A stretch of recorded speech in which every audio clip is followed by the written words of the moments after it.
Locked On Bama, your daily podcast on the Alabama Crimson Tide. Part of the Locked On Podcast Network, your team every day.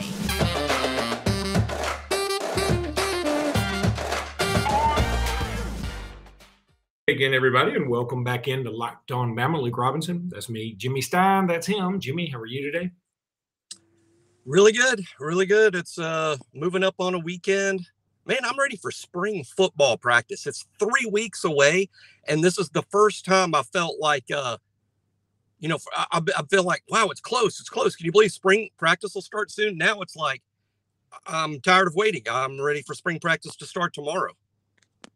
I feel like every time we start this podcast, you're lamenting about spring practice being too far away. But you know what? I'm right there with you. You make a lot of sense.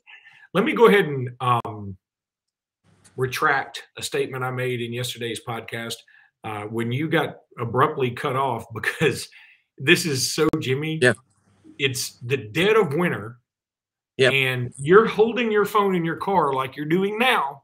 Correct. And the sun heated your Tandy 2000 phone to such a temperature that it said, hey, this is way too hot for us. We're just shutting down. He's pumping mud. And Second time that happened to me. And so I was left here holding the bag, literally. Like, I had to come up with things to talk about on the run. And so I immediately did what anybody in search of a topic would do, and I ran to Twitter.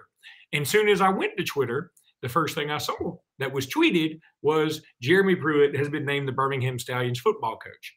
That was completely erroneous. I then spent 5 minutes telling everybody, like, dang, I was really hoping Jeremy Pruitt would eventually be on Alabama staff, and maybe he can be. And then I didn't think anything of it. I went on to the next topic. Well, today you sent a text to our group and said, yeah, hey, Jeremy Pruitt's still out there, just, throwing out some ideas. And I was like, well, Jeremy Pruitt couldn't be coach of the Stallions and on Alabama staff. And you were like, yeah, that didn't happen. So I spent 5 minutes telling our listeners of this, our faithful listeners of this, usual moderately accurate podcast, that somebody was the coach of the Birmingham Stallions that didn't. Number one, that tells me that the USFL is doing a piss poor job of letting us know who the coaches are. And number two, I'm sorry, Jeremy Pruitt. Yeah, Pruitt is one of about 5 or 6. There's some big names out there, Luke, that are available that would be interesting analysts. Guys that we don't have a spot for on the full-time staff, but might be excellent hires for the support staff. And Jeremy is one of them. Even Matt Luke, as crazy as that sounds, Matt Luke wanting to get out of the grind of being the everyday coach at Georgia. Well, maybe he might prefer more of a laid-back analyst role. David Cutcliffe, that name is out there. Some people like to, tie that to Arch Manning's recruitment, but David Cutcliffe would be another guy. Several NFL coaches are out of jobs as a result of all the changes that were made in the NFL after the postseason. Some of those guys, like, for instance, Freddie Kitchens, he's getting paid a lot of money, both from the Browns and maybe even from the Giants now. But there's just a lot of potential analyst jobs out there. How about Joey Jones, former South Alabama head football coach? So I think Jeremy is a potential analyst for this for this upcoming season, along with several other highly recognizable names, because I think, it's weird to use the word opening when it comes to Alabama's support staff, because it's so vast, but there really is openings, and Alabama needs to fill them, and you get a boost, I think, when it's a big name. Every time somebody says Joey Jones, this may not be the best thing for me to follow this up with. It's certainly not very informative, but I'm reminded of the Simpsons episode when Homer was trying to explain a problem he was having to his fellow Moe's Tavern barmates. And Moe was listening to him, and Barney Gumble was listening to him. And they said, okay, Homer told his problem. I can't remember what the problem was. They said, well, is this happening to you? He said, no, it's happening to a friend of mine named Joey Jojo Jr. Shabadoo. And Mo said, oh, that's just the worst name I ever heard. And like a guy at the end of the bar who wasn't involved got up and started running out crying.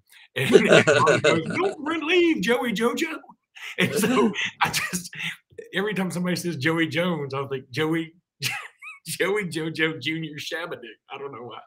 You got to be one of the few. You got to be one of the few that hears Joey Jones and runs to that. You don't think? You don't think Joey Jones gets that a lot? He probably does. He may. I don't know. Okay. Look, I'm going to go ahead and read our new sponsor here because we got a kick-ass new sponsor. Brand new. It is called Run Your Pool. That's the name of our new sponsor. They're great folks. March Madness is only, a few weeks away. That means you'll need to start thinking now about where you're going to be running your brackets this year. Are you going to go for the usual? Or are you going to be looking for the best? We've done our homework here, and we're running brackets with runyourpool.com. Along with standard brackets, Run Your Pool offers the games that have types like Survivor or, pick one team to go all the way, whatever. Both really fun and in their own way. They have options to edit scoring, and they offer more intel for you to make your picks. That's what's cool. All stuff you won't find on ESPN or CBS. If you've got a business, Run Your Pool can help you take some of that madness magic and play alongside your employees or even gain customers. Plus, they offer full white glove customer support, custom branding, and one of the 3 easiest 3-step setups you'll ever find. Clearly, we believe Run Your Pool is going to be awesome because, like I said, we're running our brackets through there ourselves. That's what we're going to do. There's no other truer test than that. If you want to play against us for a shot at a cash prize, join us at runyourpool.com/lockedon. Runyourpool.com/lockedon. I'll tweet that out. And while you're there, create your own pool for your friends and family. Enter Pure Madness, all caps, Pure Madness, all caps, one word, at checkout for $10 off of your custom pool. All the rules and details will be available on that website. Runyourpool.com/lockedon, all one word. Runyourpool.com/lockedon for your chance to win a cash prize. We look forward to seeing you and beating you while you're there. I will also go ahead and tell everybody about Bamaonline. Football might be over for this season, but basketball is in full steam for both pro and college, as we well know. From the latest odds, totals, player performance props to where the next fired coach is going to land, BetOnline.net is the #1 spot for all your sports betting needs. BetOnline remains the best spot for all your sports scores, podcasts, maybe even this one, and news this season. And it's not just basketball. BetOnline.net is your source to see odds right up through golf, everything else, horse racing, whatever you want. They got it at BetOnline.net. Head to the website today or use your mobile device to learn more about the trends in action. BetOnline is where the game starts. Jimmy, that's, we're sort of in a delay, I guess. I mean, if you're like, we got a layover right now. If sports season is a airport, I think we're in a bit of a layover because basketball's fine and we love it and we talk Alabama basketball a lot, but we've also know our own numbers and football drives the train. And so we're going to talk more football. But football's not really here yet. So you're having to do a lot of what-if scenarios. Well, Bamaonline came out with their own what-ifers. That should be a word, a what-ifer. That'd be cool. They posted this. This is by Charlie Potter, friend of the program. He might not know he's a friend, but we stalk him.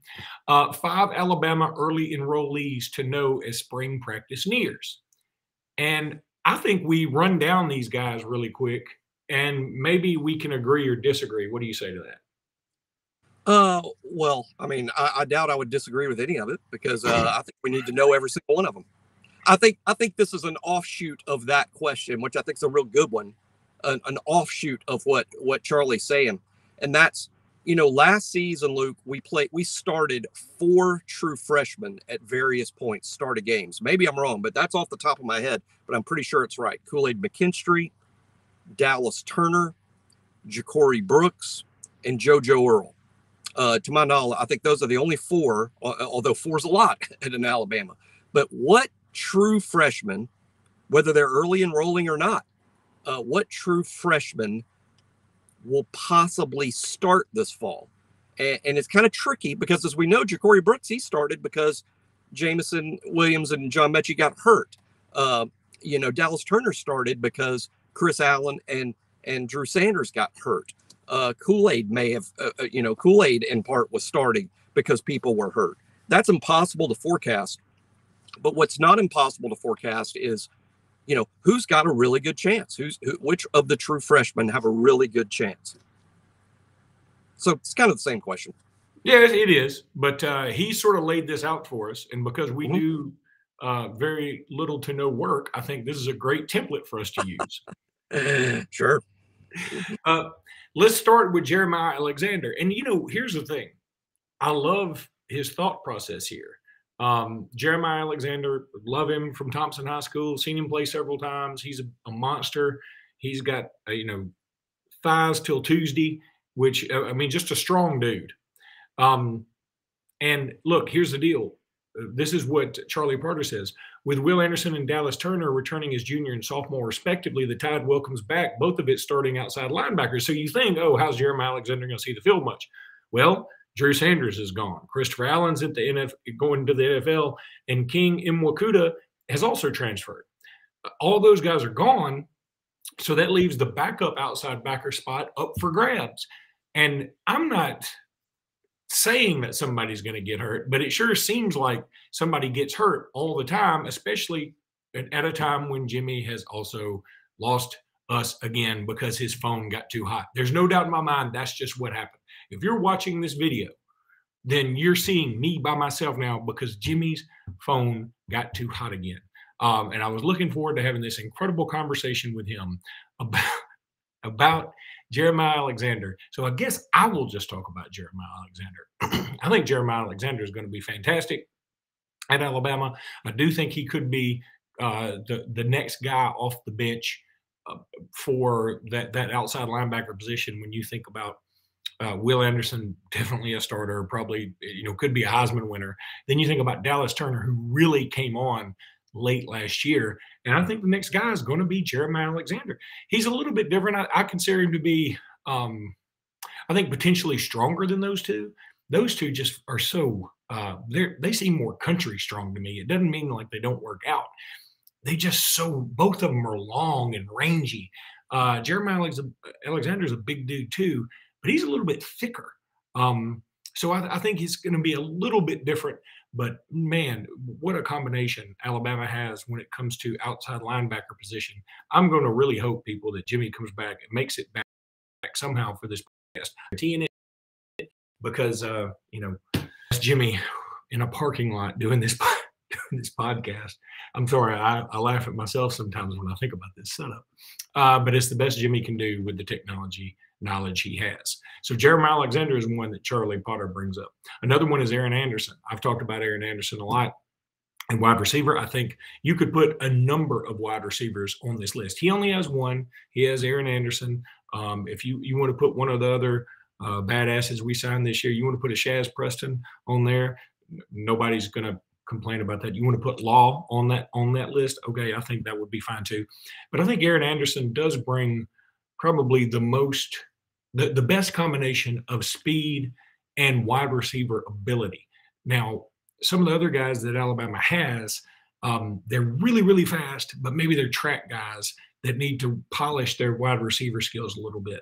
Or maybe they don't have the same speed as Aaron Anderson, and Alabama has made a concerted effort to get faster. And I think that's clear. I mean, Shaz Preston is probably the one guy that I would consider to be more of the traditional wide receiver Alabama's recruited, and Shaz Preston's awesome. He's number one on ESPN's list. I think he was top 15 in the country overall on ESPN. Unanimous high 4, 5-star type of guy. I'm not taking a shot at any of our wide receivers. I think they're all awesome. If you listen to our superlatives, you know how I feel about our wide receivers. But I feel like Aaron Anderson may be the one that's most ready to play early. And so I think that's a good selection, again, by Charlie Potter. What I'm going to do now is go ahead and take a break. It's going to be an awkward pause as you stare into my eyes blankly if you're watching this video. And then hopefully Jimmy will come back. If not, we'll just deal with it. That was the awkward pause I was talking about. Well, I hope it wasn't as bad as I made it out to be. A few other guys that Charlie Potter put on this list. Tyler Booker. This is the guy that I put on our superlatives list as the one that I think will eventually be a top 5 NFL pick. There's no doubt in my mind. He's mean, he's vicious, he loves to block, and I think that's what makes a great offensive lineman is their passion for it. I mean, yeah, you need the size and you need the strength and all that and the quickness. You need all that stuff, okay? But let's assume all those things are equal. I think that an offensive lineman has to treat this the way that the way that a defensive lineman treats rushing the quarterback, like a defensive lineman or maybe an outside linebacker, rush end, whatever. I think they sit up at night dreaming of making a sack, getting that right hit.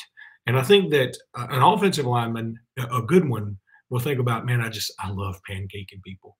Whereas I think some offensive linemen, I swear this to be true, I believe that it's hard to be in love with that position because it's so unheralded. It doesn't get the love universally. I mean, every now and again, there'll be a story about some offensive lineman that's a badass. But for the most part, it's all about the receivers, the quarterbacks, running backs, defensive backs, whatever. And so I think you got to be a special offensive lineman to go, I really love this. I love mauling people. And I don't care if anybody's watching or not, I'm going to maul folks. Tyler Booker looks like that kind of guy. Meanwhile, I am getting texts from Jimmy right now as we speak that his phone, the exact same thing happened. His phone did reheat. I'm going to try to re-invite him to this. My guess is he will not be able to make it, but we will see how it goes. I'm going to try and finish up Charlie Parter's list real quick while we're working through these technical difficulties. That is Locked On Bama. Jihad Campbell was the next guy on the list. Like, I think this was a no-brainer. This dude seems different. He really does. I think he's going to end up playing a lot. I don't know if it's going to be any kind of help from injury. You can't predict that. That's what makes this list tough, as Jimmy mentioned. But I think he's just an outstanding player. Got a quick twitch guy. There's no doubt about that. He appears to have a really good attitude about football. And I think that he's the kind of guy that's just – he's going to grow into this position really, really well. He's got what Jimmy and I call to be a Saban botanist about him, where he really wants to get better. He wants to learn, doesn't mind being coached, doesn't mind if that means you're yelled at a little bit. At the same time, he realizes I'm probably better than everybody here in general. And I think he's going to be a superstar at Alabama. I really like this signee.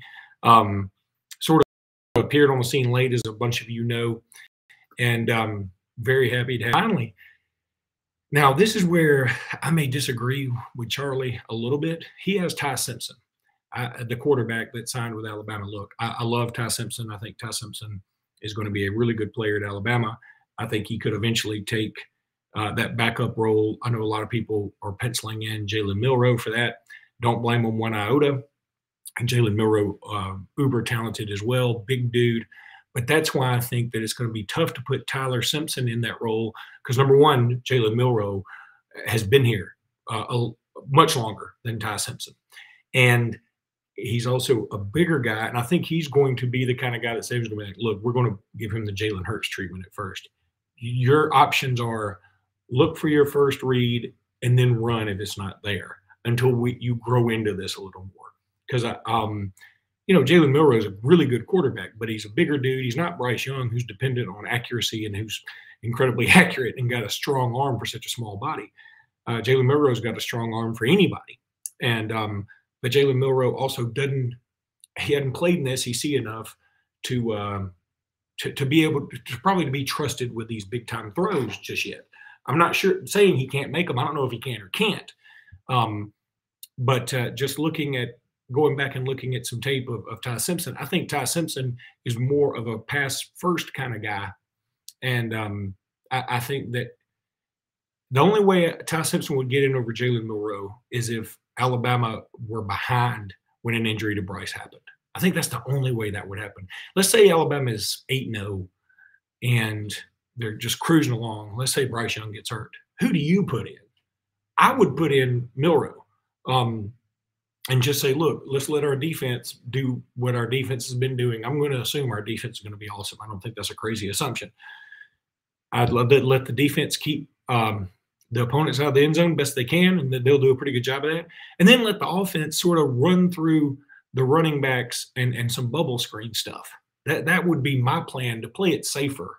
Now, let's say Alabama is 7-1, and they've got a tough stretch coming up with some fast-paced offenses. Well, then maybe I change my attitude and let Ty Simpson in there if I feel like, okay, we're going to be behind a lot. Let's say our defense isn't playing up to par. If I feel like we're going to be behind a lot, I probably am going to let Ty Simpson play, because I think he's going to be the better quarterback to bring us back. I think Jalen Milroe is more the sure thing right now, and Ty Simpson is sort of the high-risk, high-reward guy. So that's what we're going to do for this podcast. We're not going to change it, because we both take time out of our day to make this happen, and we only have so much time in the day. I'm moving out of a house. Jimmy apparently is going parking lot to parking lot to do this podcast. And we only have so much time each. Anyway, roll tide, everybody. I promise you, we will do better tomorrow.